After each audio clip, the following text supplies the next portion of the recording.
আমরা এই মুহূর্তে আছি সাঁইথিয়ায় ময়ূরাক্ষী নদীর ভাষা ব্রিজে।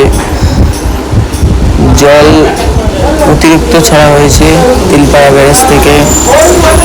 সাংঘাতিক অবস্থা, পুরো সব ডুবে যাওয়ার মতো অবস্থা। খুবই জলের চাপ। এই চাপ কতদিন থাকবে বলা মুশকিল।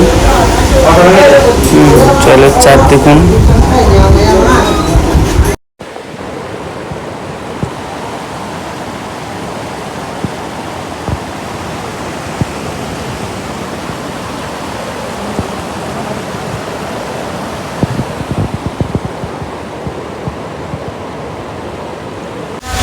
এই ভাষা ব্রিজ ভেঙে যাওয়াতে সাধারণ মানুষের খুবই অসুবিধা হচ্ছে।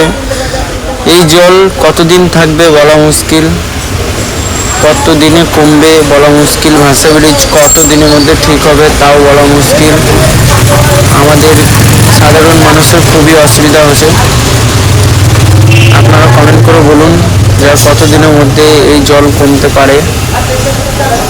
তিলপাড়া ব্যারেজ কতদিনের মধ্যে মেরামতের কাজ হবে, আর কতদিনের মধ্যে এই জল কমবে। আমাদের ভাষা ব্রিজ আবার নতুন করে বানানো হবে, চালু করা হবে।